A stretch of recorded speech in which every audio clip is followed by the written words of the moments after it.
بسم اللہ الرحمن الرحیم۔ آج کچھ سوالوں کے جواب اس ویڈیو میں آپ کو ملیں گے۔ بچوں کے نام تاریخ پیدائش کے حساب سے رکھنا اس کی کیا حقیقت ہے؟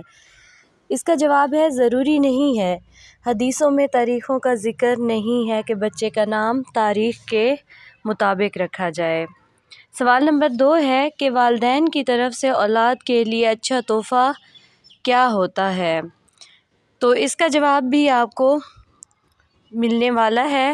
تو اس کا جواب ہے اپنی اولاد کو ایک اچھا نام دینا والدین کا سب سے بڑا تحفہ ہوتا ہے اپنی اولاد کے لیے، اور وہ نام ایک اسلامی نام ہو جس کے برکتوں والے معنی ہوں، اور نہ کہ آج کل یونیک نام رکھنے کے چکروں میں لوگ ایسے نام اپنی اولاد کے رکھ رہے ہیں جن کے کوئی معنی ہی نہیں ہوتے۔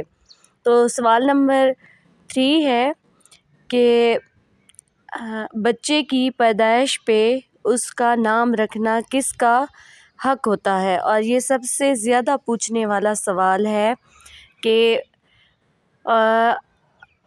اعلیٰ حضرت نے جو حقوق رکھے ہیں بچے کی پیدائش کے بعد والد کے لیے، اس میں ایک حق نام رکھنا اور اچھا نام رکھنا، وہ بھی والد کے حق میں لکھا ہے۔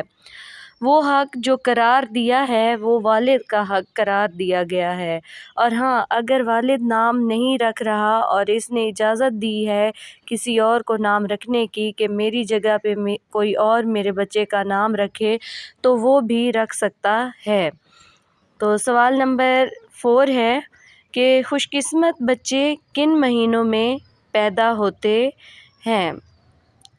تو اس کا جواب بھی مینشن ہے کہ کیا آپ نے کبھی سوچا ہے انسان کی شخصیت، اس کی عادات اور اس کے رجحانات صرف تربیت اور یا ماحول سے نہیں بلکہ اس کے پیدائش کے مہینے سے بھی جڑے ہو سکتے ہیں۔